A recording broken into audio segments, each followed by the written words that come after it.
Friend, आज का हमारा टॉपिक है source of human resource development on intellectual capital formation, मानव संसाधन विकास या बौद्धिक पूंजी निर्माण के स्रोत। इससे पहले हमने इस टॉपिक में पढ़ा था कि ह्यूमन कैपिटल हमारे लिए क्या होती है, क्या उसकी नीड होती है ह्यूमन कैपिटल की हमारी लाइफ में, उसकी डेफिनेशंस पढ़ी हैं, कुछ इंपॉर्टेंस पढ़ी हैं कि ह्यूमन कैपिटल हमारे लिए किस टाइप से हमारे जीवन को क्या कर सकती है, डेवलपमेंट की ओर ले जा सकती है। आज हम उसी के बारे में पढ़ेंगे कि उसके क्या होता है। दो सोर्स होता है, एक होता है इंटरनल सोर्स जिसे हम आंतरिक स्रोत बोलते हैं, एक होता है एक्सटर्नल सोर्स जिसे हम क्या कहते हैं, बाहरी स्रोत बोलते हैं। बात करते हैं हम कि इंटरनल सोर्स। देखो, कोई भी जब हम किसी कंपनी में काम करते हैं तो उसके क्या होता है, दो फैक्टर्स होते हैं, एक इंटरनल फैक्टर होता है, एक एक्सटर्नल फैक्टर होता है। दोनों फैक्टर क्या होते हैं उन्हें इफेक्ट डालते हैं, पर इंटरनल जो फैक्टर्स होते हैं उन पे क्या होता है, हमारा एक तरीके से हम होल्ड कर सकते हैं, कंट्रोल कर सकते हैं। पर जो हमारे एक्सटर्नल सोर्स होते हैं उनके ऊपर हमारा क्या होता है, कोई कंट्रोल नहीं होता, वो आउट ऑफ कंट्रोल होते हैं सारे। ऐसे ही बात करते हैं हम कि जो हमारी सोर्स है जो ह्यूमन रिसोर्स डेवलपमेंट में, उसमें फर्स्ट है इंटरनल सोर्स जिसे हम आंतरिक स्रोत कहते हैं। बौद्धिक पूंजी निर्माण के आंतरिक स्रोत भी दो प्रकार के होते हैं, इन्होंने बताया है। इसमें जो है इंटरनल सोर्स में बताया कि विशिष्ट प्रावधिक संस्थाओं की स्थापना व उनमें शिक्षा संबंधी सुविधाएं उपलब्ध करना। इंटरनल सोर्स में बताया कि बहुत सारे क्या होंगे, हमें एजुकेशन के लिए स्कूल खोलने चाहिए और इन स्कूलों में क्या होना चाहिए, शिक्षा संबंधी बेस्ट से बेस्ट फैसिलिटी प्रोवाइड करने की कोशिश करनी चाहिए। दूसरी बात करते हैं ये कि औद्योगिक संस्थाओं में प्रशिक्षण की व्यवस्था, कि जब भी क्या हो, कोई व्यक्ति कोई एग्ज़ाम वगैरह क्रैक करे या कुछ भी करे या किसी इंडस्ट्री में काम करने के लिए जाए, तो जब वो इंडस्ट्री में काम करने के लिए जाए तो उसे क्या होना चाहिए, एक एजुकेशन तो है ही उसके पास, उस एजुकेशन के साथ साथ उसे क्या होनी चाहिए, ट्रेनिंग देनी चाहिए। आप देखते हैं कि हमारे यहाँ पे भिन्न भिन्न प्रकार के सेक्टर्स होते हैं, इंडस्ट्री से रिलेटेड होते हैं, बैंकिंग सेक्टर होते हैं, ट्रांसपोर्ट से रिलेटेड होते हैं, और जो मेडिकल सेक्टर, मेडिकल लाइन होती है। तो इन सब में हम देखते हैं कि जब हम किसी चीज़ की एजुकेशन ले लेते हैं तो उस एजुकेशन के बाद हम क्या करते हैं, उसे प्रैक्टिकली अप्लाई करने का काम करते हैं। प्रैक्टिकली अप्लाई का मतलब क्या होता है, हम उसके ऊपर ट्रेनिंग का काम करते हैं। तो इंटरनल सोर्स में हमें क्या बताया गया है कि हमें एक तो स्कूलों की स्थापना करनी चाहिए जिससे बच्चों को अच्छी एजुकेशन मिल सके। उस एजुकेशन जब मिल जाए और उसके बाद वो क्या करें, किसी इंडस्ट्री में काम करने के लिए की जाए, तो उस एजुकेशन के साथ साथ उन्हें क्या होना चाहिए, उन्हें ट्रेनिंग भी हमें देने की कोशिश करनी चाहिए। आज लगभग सभी अल्पविकसित देश, जो अंडर डेवलप्ड जो कंट्री हैं, देशों में प्रावधिक संस्थाएं जैसे कि हमारे टेक्निकल हो गए, ठीक है, या पॉलिटेक्निक कॉलेज हो गए या इंस्टीट्यूट हो गए हमारे, उन सब के बारे में हमें क्या होना चाहिए, ध्यान से देखना चाहिए। और टेक्नोलॉजी कॉलेज हो गए, कुछ हमारे इंडस्ट्री एरिया से रिलेटेड प्रशिक्षण केंद्र आदि की स्थापना भी करनी चाहिए। जितने भी हमारे इंजीनियरिंग कॉलेज हैं, हमारे जो पॉलिटेक्निक कॉलेज हैं, जो तो उनमें क्या हो रहा है, जो हमें एजुकेशन दी जा रही है, उस एजुकेशन के साथ साथ हमें क्या और देना चाहिए, हमें उस एजुकेशन के साथ साथ उसमें हमें टेक्नोलॉजी का यूज भी ज़्यादा से ज़्यादा करने की कोशिश की जानी चाहिए। भारत में भी इस संबंध में काफ़ी प्रगति हो चुकी है, जो हमारा इंडिया है जो उसमें भी क्या हो चुकी है, इसके संबंध में काफ़ी प्रोग्रेस हो चुकी है। सेकेंडली हम बात करते हैं एक्सटर्नल सोर्स। इंटरनल सोर्स में हमारे यहाँ पे दो ही चीज़ बताई गई है कि एक तो हमें क्या होना चाहिए, एजुकेशन का सिस्टम सही करना चाहिए, उसे कंफर्ट करना चाहिए, प्रत्येक बच्चे को एजुकेशन देनी चाहिए। पर जब एजुकेशन दी जाए तो उस एजुकेशन को क्या होना चाहिए, प्रैक्टिकली अप्लाई करना चाहिए। प्रैक्टिकली अप्लाई करने का मतलब यह है कि उसमें उन्हें ट्रेनिंग देनी चाहिए, और जो हमारे जो टेक्निकल कॉलेज हैं, हमारे पॉलिटेक्निक से रिलेटेड हो सकते हैं, इंजीनियरिंग से रिलेटेड हो सकते हैं, उन सब में एजुकेशन के साथ साथ उन्हें क्या होना चाहिए, टेक्नोलॉजी के बारे में भी क्या करना चाहिए, ट्रेनिंग देनी चाहिए, जिससे कि वो अपने काम को सही ढंग से कर सके। क्योंकि ट्रेनिंग क्या होता है, ट्रेनिंग एक वह कार्य होता है जिसमें क्या होता है, किसी व्यक्ति को उसके स्किल के अकॉर्डिंग उसमें पूर्णतः निपुण बनाया जाता है, जिससे कि वह अपने कार्य को सही ढंग से कर सके। देन फिर आती है बात हमारी एक्सटर्नल सोर्सेज की, कि बाहरी स्रोत क्या होते हैं। बाहरी स्रोत से आशय देश की श्रम शक्ति को प्रशिक्षित करने के लिए विदेशी तकनीकी का प्रयोग करना है। क्या है कि जो देश में हमारे जो श्रम शक्ति है, जो लेबर है, लेबर को क्या होना चाहिए, जो हमारे बाहर है, जो विदेश है, विदेश में जो टेक्निक्स चल रही है या जो प्रशिक्षण विदेश के लोगों में है, उन्हें उस प्रशिक्षण को देना चाहिए। उन्हें बताना चाहिए कि आप यदि ह्यूमन कैपिटल, क्योंकि ह्यूमन एक कैपिटल है, यहाँ पे यही बताया गया है, तो उसको कैसे बेस्ट किया जाए। तो उसको बेस्ट करने के लिए हमें कोशिश क्या करनी चाहिए कि जो बाहर हमारे टेक्नोलॉजी के सोर्सेज यूज़ हो रहे हैं, उन टेक्नोलॉजी के सोर्सेज को हम क्या करें, अपने यहाँ की जो लेबर है उन्हें भी उसके बारे में बताएं, उन्हें उसके बारे में लर्निंग कराएं, उन्हें भी उसके ऊपर ट्रेनिंग दी जानी चाहिए। फिर इन्होंने बताया है कि विदेशी कौशल के आयात के मुख्यतः 4 रूप होते हैं। देयर आर 4 फैक्टर्स ऑफ जो हमारे फॉरेन स्किल्स के।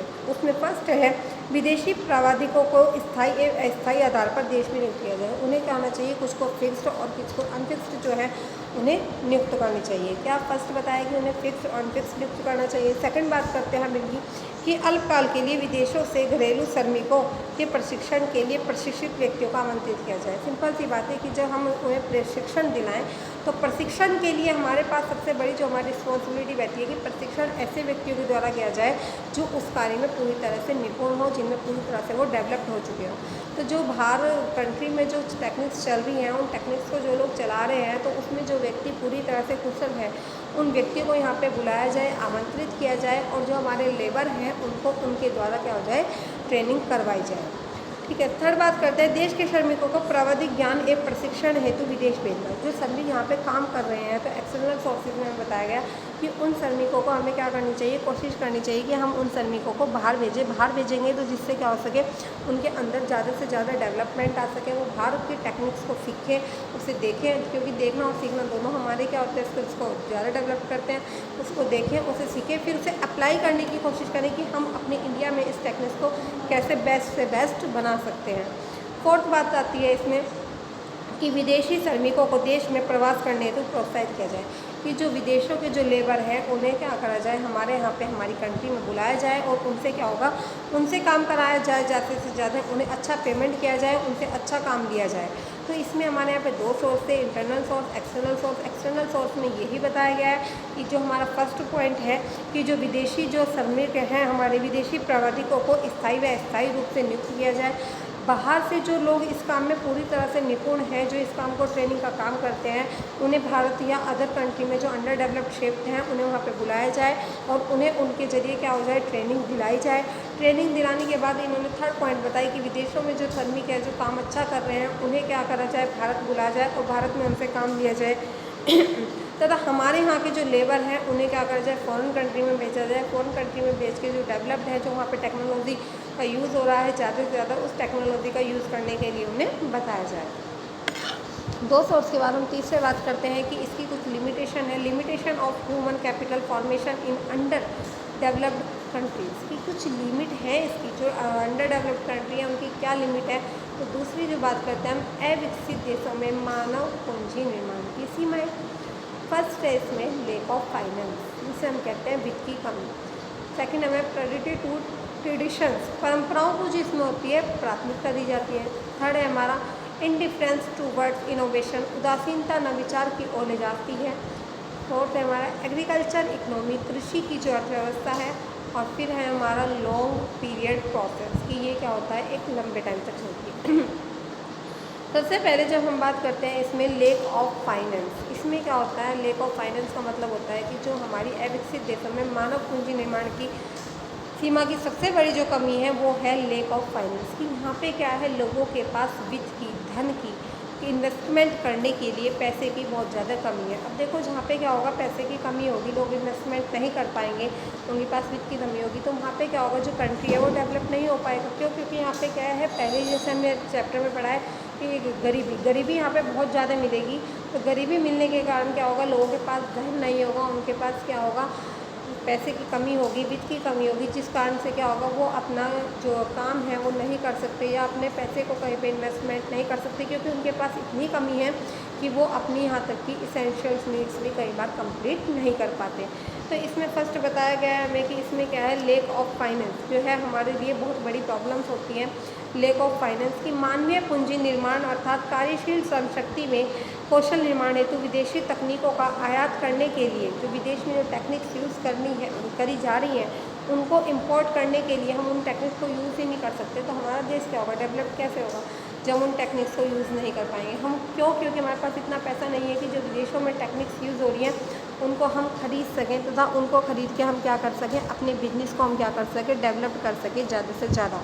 तो हमारे यहाँ पे फर्स्ट है लेक ऑफ फाइनेंस। सेकंड आता है प्रायोरिटी टू ट्रेडिशनल, परंपराओं को प्राथमिकता दी जाती है। यहाँ पे परंपराओं को प्राथमिकता का मतलब क्या है कि हमारे यहाँ पे जो पहले से ही ट्रेडिशंस चल रहे हैं, जो पुराने टाइम से चल रहे हैं, उन सबको ही रिपीट करने के ऊपर ज़्यादा फोकस किया जाता है।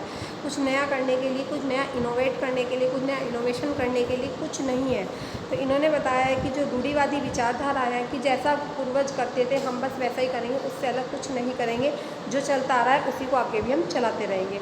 तो इन्होंने बताया है कि रूढ़िवादी विचारधाराओं की प्रधानता है यहाँ पे, चूँकि विकासशील देशों में आर्थिक, सामाजिक, राजनीतिक एवं सांस्कृतिक जीवन में क्या हो गया, इकोनॉमी सेक्टर हो, वो हमारा फाइनेंशियल से रिलेटेड हो, वो हमारा पॉलिटिकल सेक्टर हो, हर सेक्टर में क्या किया गया है यहाँ पे कि रूढ़िवादी विचारधाराओं की प्रधानता है। जो चलता आ रहा था उसे ही आज भी चलाया जा रहा है, जिसके कारण ये मानवीय पूंजी के निर्माण में नवीनतम जो हमारे पास प्रावधियाँ हैं, जो विधियाँ हैं, उन्हें लागू नहीं कर पा रहे हैं।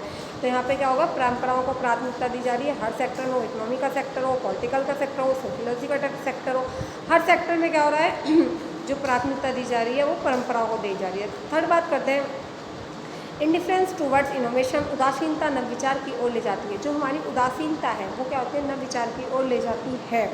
नव परिवर्तन के प्रति क्या है, उदासीनता है। लोग क्या होते हैं, नया करते हुए कुछ डरते हैं, ठीक है। पहले सोचेंगे कि यदि हम कुछ नया करेंगे तो कहीं जिसमें हम पैसा लगा रहे हैं वो पैसा हमारा डूब ना जाए। तो लोगों में क्या है, रिस्क लेने की कैपेसिटी बहुत कम है। तो जब यहाँ पे लोगों में क्या होगा, रिस्क लेने की कैपेसिटी बहुत कम होगी तो वो क्या होगा, वो डेवलप नहीं हो पाएंगे, डेफिनेटली सी बात है। तो बताया गया है कि विकासशील देशों में जो निवासी हैं, जो वहाँ पर लोगों का रेजिडेंस है, उनमें क्या है, वहाँ पे नव परिवर्तन, डेवलपमेंट जिसे हम कह सकते हैं, स्किल्स, नॉलेज, सब चीज़ों की क्या है, लेक ऑफ कमी है। उनके प्रति क्या है, उदासीनता है। वो सोचेंगे क्या करना है, अगर कर भी लेंगे कौन से इससे डेवलप्ड हो जाएंगे, तो वो इन सब चीज़ों की ओर नहीं बढ़ पाते, ठीक है। उनके अंदर क्या है, जो बस चल रहा है जिस तरह से चलता रहने दो, हमें कुछ नया नहीं करना, हमें अपने को डेवलप नहीं करना, हमें किसी कंट्री से क्या मतलब, खाने को रोटी मिल रही है बस इतना ही इनफ है। फिर बात करते हैं हम एग्रीकल्चर इकोनॉमी, कृषि अर्थव्यवस्था। कृषि की जो अर्थव्यवस्था है उसमें भी बहुत ज़्यादा हमें प्रॉब्लम देखने को मिलती है कि जो हमारी कृषि में जो नई नई टेक्निक्स आ रही है, हम उन टेक्निक्स को अप्लाई नहीं कर पा रहे, उनका यूज़ नहीं कर पा रहे। जो हमारे यहाँ पे फॉरेन में जो कंट्री में चल रही हैं एग्रीकल्चर को लेकर टेक्निक्स, उनको हम अपने जो अंडर डेवलप्ड कंट्री हैं उनमें फॉलो नहीं कर पा रहे हैं। क्योंकि अधिकांश विकासशील देशों की अर्थव्यवस्था क्या है, कृषि प्रधान है। जैसे कि हमारा इंडिया है, यहाँ पे भी क्या है, कृषि की प्रधानता मिलती है। और कृषि अर्थव्यवस्था में क्या होता है, नव परिवर्तन और कार्यक्षमता, एक कौशल निर्माण की संभावना अत्यंत अल्प रहती है। जो हमारा एग्रीकल्चर का सिस्टम है उसमें क्या होता है, इनोवेशन वगैरह की जो प्रधानता होती है वो बहुत कम मिलती है। फिर बात करते हैं लॉन्ग पीरियड प्रोसेस। ये क्या है, एक दीर्घकालीन प्रक्रिया है जो लंबे टाइम तक चलती है। मानवीय पूंजी में विनियोग या लोगों में कौशल निर्माण एक ऐसी प्रक्रिया होती है, एक ऐसी प्रोसेस होती है, ये है जो एक लंबी अवधि के पश्चात अपना परिणाम प्रदान करती है। एक लॉन्ग टाइम चल गया, उसके बाद ये क्या करती है, अपना रिजल्ट लोगों के सामने रखती है, उस रिजल्ट को बताती है कि इसमें क्या हो रहा है, क्या नहीं हो रहा है। अतः ऐसी स्थिति में विकासशील देशों में वित्त का अभाव है। अन्य ऊपर जो हमने लिमिटेशन पढ़ी है, जैसे कि lack of finance, priority to traditions, indifference towards innovation, agriculture economy, इन सब के बारे में क्या होगी, हमें प्रॉब्लम देखने को मिलेगी। तो ये क्या होता है, लॉन्ग पीरियड प्रोसेस है, एक लंबे समय तक चलने वाली अवधि है। Thank you.